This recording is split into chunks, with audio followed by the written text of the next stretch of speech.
bergabung dengan geng ini, kamu harus menceritakan kepada saya semua yang telah kamu lakukan di masa lalumu, setiap kejahatan yang telah kamu lakukan."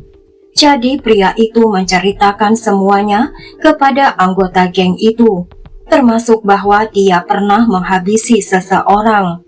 Para anggota geng mengatakan bahwa jika dia benar-benar melakukan kejahatan itu, mereka membutuhkan bukti. Buktinya adalah di mana dia pernah membuang jasad orang yang telah dia habisi. Pria itu mengatakan bahwa dia mengubur jasad itu di suatu tempat. Jadi anggota geng itu menyuruhnya untuk membawa mereka ke tempat itu. Mereka pergi ke sana, tetapi mereka tidak menemukan apapun di sana, dan kemudian mereka kembali ke tempat persembunyian mereka. Sekarang pertanyaannya, siapakah pria itu? Jika dia benar telah menghabisi seseorang, lalu kemana jasadnya dibawa? Dan jika pria itu tidak melakukan pembunuhan, mengapa dia berbohong tentang hal itu? Untuk mengetahui kebenaran ceritanya, pastikan kalian mendengarkan sampai akhir cerita ini, jadi kalian benar-benar memahami semuanya.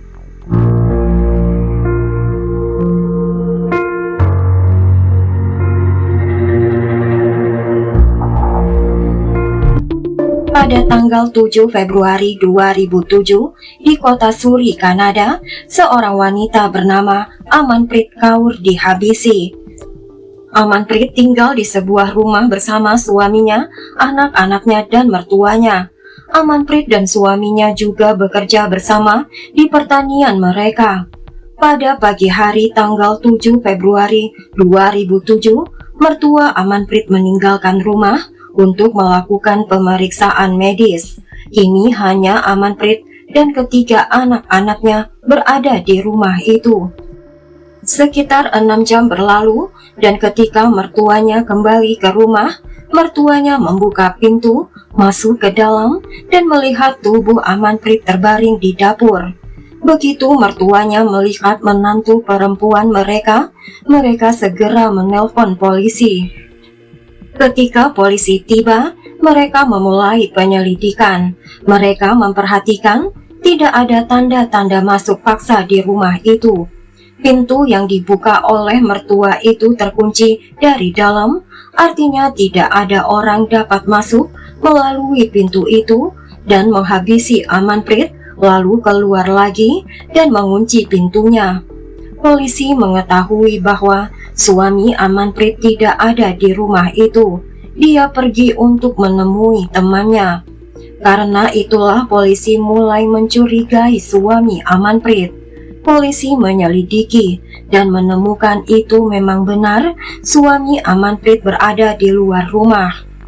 Polisi tidak dapat menemukan bukti kuat atau petunjuk yang dapat menentukan siapa yang menghabisi Amanpreet. Seiring berjalannya waktu, penyelidikan melambat. Polisi mengetahui bahwa Amanpreet adalah seorang wanita terpelajar dari keluarga baik-baik dan orang yang benar-benar baik. Namun saat itu penyelidikan kasus ini berlangsung sangat lambat. Tetapi situasi lain terungkap. Di kota British Columbia di Kanada, ada seorang gadis bernama Kathleen Noble berusia 15 tahun. Orang tuanya kurang memperhatikan Kathleen. Karenanya Kathleen terlibat dalam obat terlarang di usia yang sangat muda.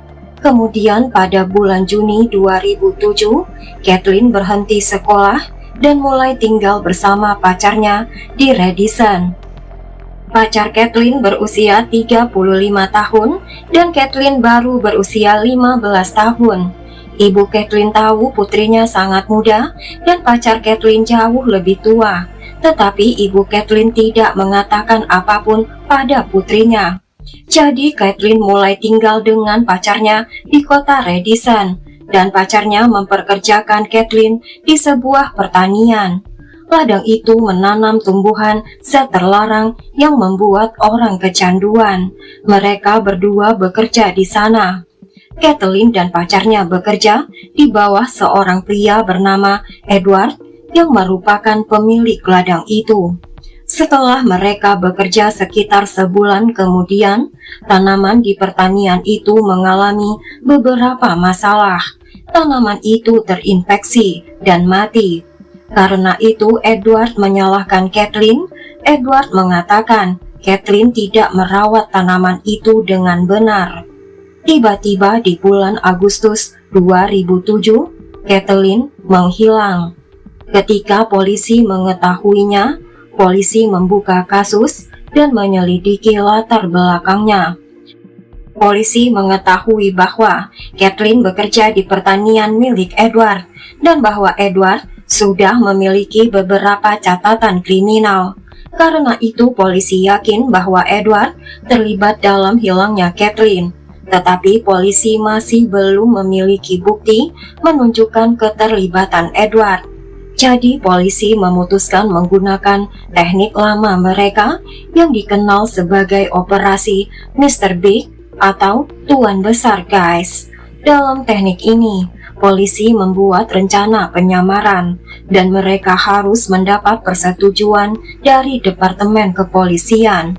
Polisi harus membuktikan bahwa orang yang mereka targetkan dalam operasi penyamaran ini terlibat dalam aktivitas kriminal serius. Kathleen menghilang pada bulan Agustus 2007. Mencari bukti bahwa Edward terlibat, tetapi polisi tidak menemukan bukti apapun. Akhirnya pada bulan Januari 2009, polisi melaksanakan operasi Mr. Big. Namun penyelidik sudah menangani banyak kasus lain, sehingga polisi menunda kasus itu sementara waktu. Akhirnya pada akhir tahun 2010, polisi mulai melaksanakan operasi Mr. Big. Jadi petugas investigasi membuat rencana. Rencana mereka adalah menangkap Edward karena pelanggaran kecil dan memenjarakannya. Setelah Edward dipenjara, polisi menempatkan Edward di sel yang sama dengan pria lain. Dan pria satunya lagi ini bukanlah penjahat sungguhan, dia adalah polisi yang menyamar, yang telah ditempatkan di sel yang sama sebelum Edward tiba. Secara alami, ketika dua orang dikurung bersama di dalam satu sel, mereka mulai bicara. Dan jika seseorang berada di penjara, jelas dia telah melakukan kejahatan yang menyebabkan dia ditangkap. Agen yang menyamar itu memberitahu Edward bahwa dia bekerja dengan sebuah organisasi kriminal yang melakukan banyak aktivitas ilegal besar. Dan organisasi itu selalu membutuhkan lebih banyak orang karena mereka terlibat dalam banyak kejahatan.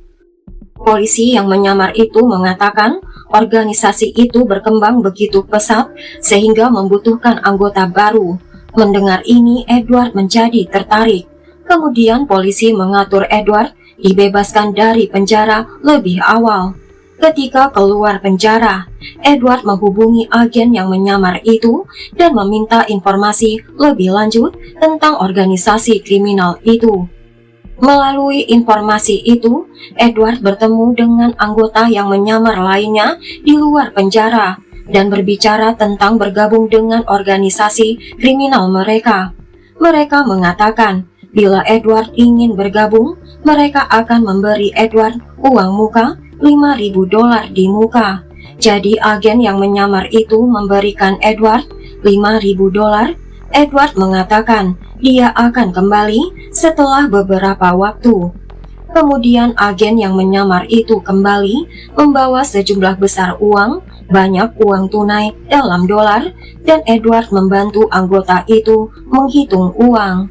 Namun setelah melihat begitu banyak uang setiap hari, Edward bertanya pada agen yang menyamar itu dari mana semua uang itu berasal.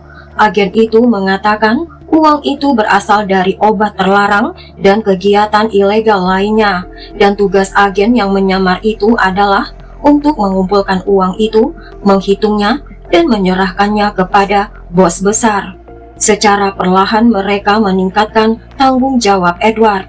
Awalnya Edward membantu menghitung uang, kemudian mereka memberikan tugas kepada Edward untuk mengumpulkan uang dari orang-orang mereka sendiri dan bekerja secara mandiri. Dan orang-orang yang memberikan Edward uang adalah juga agen rahasia. Mereka menunjukkan kepada Edward bahwa orang-orang yang melakukan pekerjaan ilegal menjalani kehidupan yang sangat mewah. Pekerjaan ini memberikan bayaran yang sangat tinggi. Edward sangat senang melakukan pekerjaan itu karena bayaran yang sangat tinggi. Dalam seminggu, Edward menghasilkan $14.000. Sementara itu, agen yang menyamar memiliki satu tujuan utama, yaitu membuat Edward mengaku bahwa dialah yang menghabisi Kathleen. Agen itu mengatakan, dalam pekerjaan kita terkadang kekerasan diperlukan, dan kita tidak hanya melakukan kekerasan pada pria, terkadang kita melakukan kekerasan pada perempuan. Kamu tidak punya masalah dengan itu, kan? Apakah kamu pernah harus bersikap kasar atau melakukan kekerasan pada seorang wanita? Ketika mendengar ini, Edward mengatakan bahwa dia sama sekali tidak masalah melakukan kekerasan terhadap wanita, karena Edward pernah melakukannya berkali-kali sebelumnya. Untuk memastikan kebenarannya, polisi memutuskan untuk menguji Edward. Mereka mengirim petugas wanita yang menyamar sebagai pengedar obat terlarang. Selama operasi itu, agen wanita yang menyamar itu sengaja mengganggu dan memprovokasi Edward. Agen-agen yang menyamar lainnya juga bertindak agresif terhadap wanita itu, bahkan melakukan kekerasan pada wanita itu tepat di depan Edward. Edward melihatnya dan hanya tertawa. Ini menunjukkan pada polisi bahwa Edward tidak memiliki masalah melakukan kekerasan pada wanita.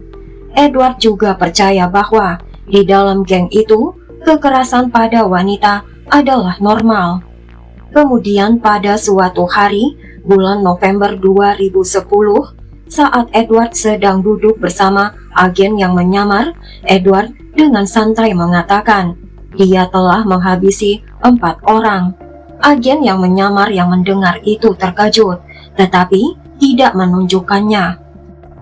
Agen itu dengan tenang bertanya pada Edward, apakah dia masih diselidiki terkait pembunuhan tersebut?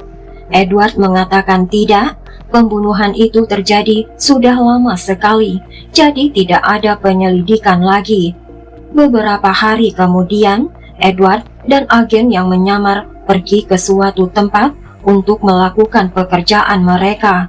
Saat mereka berkendara melewati suatu daerah tertentu, Edward tiba-tiba berkata bahwa setiap kali dia melewati tempat itu, Edward teringat sesuatu.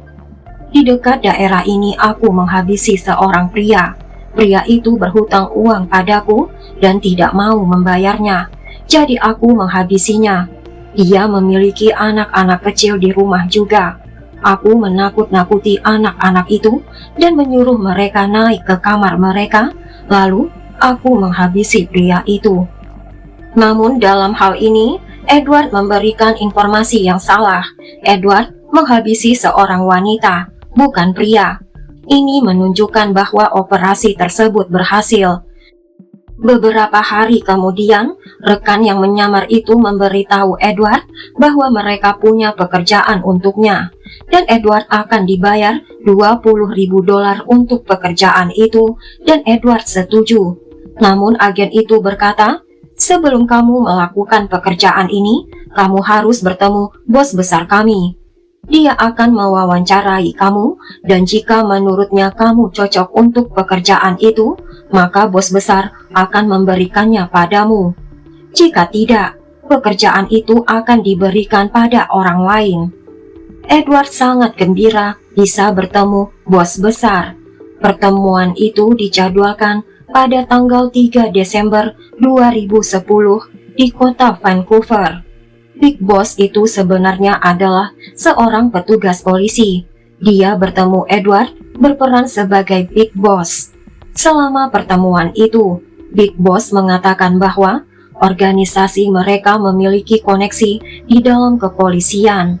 Big Boss mengatakan bahwa beberapa petugas telah memberitahu mereka Edward dicurigai menghabisi seorang gadis bernama Kathleen. Big Boss memperingatkan Edward bahwa polisi bisa menangkap Edward kapan saja terkait kasus pembunuhan tersebut. Edward terkejut dan tidak percaya betapa kuat jaringan mereka. Big Boss berkata pada Edward, "Jika kau menghabisi gadis itu dan menyembunyikan jasadnya di suatu tempat, kau harus benar-benar menyingkirkannya. Jika polisi menemukan jasad gadis itu, tidak ada seorang pun yang dapat menyelamatkanmu, dan aku tidak dapat memberimu pekerjaan ini dan mempertahankanmu di organisasi ini." Mendengar itu, Edward menjelaskan bahwa dia tidak bisa meninggalkan kota British Columbia karena Edward terikat perintah hukum yang melarangnya meninggalkan daerah itu. Big Boss kemudian mengatakan, "Aku punya koneksi dengan polisi, aku bisa bicara dengan mereka dan mencabut syarat itu untukmu." Jadi ketika Big Boss berbicara dengan polisi menonaktifkan syarat itu untuk sementara waktu. Perintah hukuman bersyarat itu yang dikenakan pada Edward. Kemudian Edward pergi dengan polisi-polisi yang menyamar itu ke lokasi di mana Kathleen dulunya tinggal. Dua agen rahasia ikut bersama agen itu.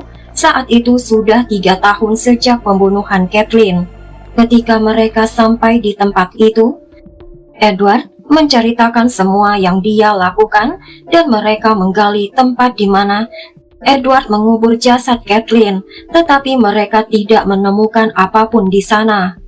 Edward dan rekan-rekannya kembali ke kota British Columbia. Setelah kembali, rekan-rekan Edward mengatakan padanya, "Kami tidak menemukan apapun, tapi sekarang kamu jelaskan mengapa kamu melakukan 3 pembunuhan." Jadi Edward mulai menjelaskan bahwa pembunuhan pertama yang dia lakukan adalah pada tahun 1997 di kota Ontario, dan itu terkait dengan kesepakatan, dan Edward mengatakan bahwa pembunuhan kedua juga terkait dengan kesepakatan yang dia lakukan pada tahun 1998. Edward juga mengatakan bahwa pembunuhan keempat yang dia lakukan adalah terhadap Kathleen. Kemudian polisi bertanya pada Edward, "Siapa korban ketiga?" Edward menjawab bahwa satu-satunya pembunuhan ketiga yang dilakukannya adalah terhadap gadis India yang tinggal di kota Surrey. Edward tidak tahu bagaimana cara menyebutkan nama korban, tetapi Edward mengatakan kasusnya telah menjadi berita utama dan sangat terkenal di media. Polisi berpikir jika mereka mencoba memajukan kasus ini hanya berdasarkan pernyataan Edward mungkin tidak akan mendapat hukuman berat. Polisi fokus pada kasus wanita India di Surrey, di mana Amanpreet telah dihabisi. Polisi bertanya pada Edward mengapa dia menghabisi wanita India itu. Edward menjawab bahwa dia dibayar $15.000 untuk melakukan pekerjaan itu, dan uang itu berasal dari seorang bernama Tanpreet Atwal, dan uang itu Edward gunakan mendirikan pertaniannya. Edward mengatakan Amanpreet memiliki suami, dan Tanpreet, orang yang membayar Edward, berselingkuh dengan suami Amanpreet. Karena perselingkuhan itu, Tanpreet ingin Amanpreet dihabisi agar Tanpreet bisa menikahi suami Amanpreet. Mereka berdua ingin menikah satu sama lain, bahwa suami Amanpreet bahkan tahu bahwa istrinya akan dihabisi, tetapi dia tidak pernah bertemu Edward sekalipun secara langsung, dan dia menolak bertemu Edward. Edward mengatakan bahwa Tanpreet telah memberinya uang, dan Edward mengatakan pada Tanpreet bahwa orang lain yang akan menghabisi Amanpreet bukan Edward. Tetapi kenyataannya, Edward sendirilah yang menghabisi Amanpreet. Edward mengatakan bahwa Tanpreet sendiri yang mengantarkan Edward ke rumah Amanpreet dan mengatakan, "Ini rumahnya, kau harus menghabisinya." Pada saat Amanpreet dihabisi, Tanpreet telah terbang ke India. Dari India, Tanpreet menelpon Edward dan mengatakan bahwa mertua laki-laki dan perempuan Amanpreet akan pergi pagi-pagi sekali untuk janji temu medis. Tanpreet mengatakan bahwa Amanpreet akan sendirian di rumah karena suaminya Baljinder akan berada di luar bersama teman-temannya. Tanpreet mengatakan bahwa teman-teman Baljinder itu akan membenarkan bahwa Baljinder bersama mereka saat istri Baljinder dihabisi. Edward mengatakan bahwa pagi-pagi sekali sebelum jam 10 pagi, Edward melakukan pekerjaannya, dan dari sana Edward langsung pergi ke rumah Amanpreet. Edward mengetuk pintu. Edward berpura-pura sebagai kurir. Edward mengatakan bahwa korban mengenakan pakaian tradisional India yang berwarna-warni. Edward mengatakan begitu dia masuk ke dalam rumah, Edward langsung menghabisi korban. Agen yang menyamar mengatakan pada Edward bahwa sajam yang dia pakai menghabisi Amanpreet harus difoto, sehingga agen dapat menunjukkannya pada Big Boss untuk membuktikannya bagaimana Edward melakukan pembunuhan itu, dan Big Boss akan senang. Jadi Edward dengan cepat mengambil foto sajam itu dan memberikan pada agen itu. Edward juga mengatakan bahwa ketika Edward menghabisi korban, Edward tidak menyadari bahwa ada dua anak-anak Amanpreet sedang berdiri di tangga mengawasi Edward. Ketika dia melihat kedua anak-anak itu, dia terkejut. Edward memarahi mereka dan anak-anak itu lari ke lantai atas. Tanpreet juga memberitahu Edward untuk mencuri sesuatu dari rumah itu supaya terlihat seperti kasus perampokan yang berakhir pembunuhan. Tetapi ketika Edward melihat anak-anak itu, Edward panik sehingga dia lupa mencuri sesuatu. Begitu Edward lari keluar rumah, Edward menutup pintu. Ini adalah jenis pintu yang ketika ditutup dari luar terlihat terkunci dari dalam. Dan Edward mengatakan dia kembali dari pekerjaannya pukul 12:15 siang, dan sajam itu yang dia gunakan menghabisi korban dibuang ke sungai. Agen yang menyamar menyampaikan informasi itu kepada polisi yang menangani kasus Amanpreet, dan informasi ini sangat cocok dengan informasi yang sudah dimiliki polisi. Agen yang menyamar itu ingin bertemu Tanpreet dan Baljinder. Jadi agen yang menyamar berpura-pura menjadi orang yang telah disewa Edward untuk menghabisi Amanpreet, dan Edward mengatakan hal itu kepada Tanpreet. Agen yang menyamar itu dan Edward pergi menemui Tanpreet dan Baljinder. Saat itu agen yang menyamar bertanya pada Tanpreet apakah ada orang lain yang tahu tentang pembunuhan itu. Tanpreet menjawab tidak seorang pun tahu kecuali Tanpreet, Baljinder, dan Charanjit. Polisi juga menyelidiki kasus pembunuhan lainnya di Ontario dan Toronto yang Edward pernah ceritakan, tetapi polisi tidak bisa menemukan bukti. Mulai tampak Edward berbohong tentang membunuh orang-orang di kota Ontario dan Toronto. Suatu hari, rekan Edward yang sangat marah bertanya pada Edward, apakah Edward benar-benar melakukan pembunuhan di Ontario dan Toronto. Edward ketakutan dan mengatakan tidak. Edward hanya berbohong untuk membuat namanya terkenal, berpura-pura melakukan banyak pembunuhan. Agen itu menanyakan, apa Edward benar telah menghabisi Amanpreet dan Kathleen atau itu adalah kebohongan. Edward mengatakan bahwa Amanpreet dan Kathleen adalah benar-benar Edward yang menghabisi mereka. Suatu hari, agen rahasia menghubungi Baljinder, baik Tanpreet dan Edward tidak tahu mengenai pertemuan itu. Agen rahasia bertanya pada Baljinder apa sebenarnya motif menghabisi istrinya. Baljinder mengatakan ada beberapa masalah yang terjadi di rumah mereka sehingga Baljinder menghabisi istrinya Amanpreet. Baljinder mengatakan bahwa Tanpreet yang membayar uangnya dan menyewa Edward. Baljinder tidak membayar uang sedikit pun. Baljinder mengatakan pada hari pembunuhan, Baljinder mengatakan pada istrinya bahwa seseorang akan datang ke rumah mereka Dan Amanpreet harus membiarkannya masuk karena ada pekerjaan yang akan dilakukan.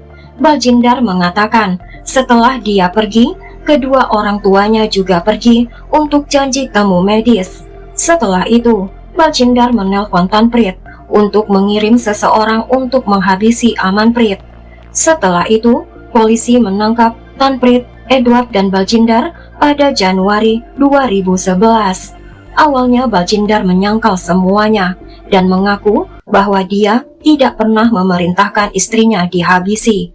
Namun polisi memiliki rekaman di mana Baljindar mengakui bahwa dia tahu istrinya akan dihabisi. Akhirnya Baljindar mengakui dia telah mengatur agar istrinya dihabisi. Baljindar Singh mengatakan ada banyak masalah terjadi di rumahnya. Banyak pertengkaran antara Baljindar dan istrinya. Baljindar bahkan pernah membicarakan tentang perceraian. Polisi memeriksa catatan telepon Edward, Baljindar, dan Tanpreet, dan semua detail cocok dengan apa yang mereka akui. Semua bukti diajukan ke pengadilan. Pada akhirnya, pengadilan menyatakan mereka bersalah atas pembunuhan tingkat pertama dan menjatuhkan mereka bertiga hukuman seumur hidup. So, sampai di sini dulu kasus ini guys. Jaga diri kalian baik-baik supaya tidak terjadi hal-hal yang tidak diharapkan. Dan selalu berdoa sebelum pergi ke suatu tempat. Bila kalian suka cerita ini, silahkan tekan tombol subscribe, like, dan share video ini ya. Terima kasih sudah menonton. Assalamualaikum.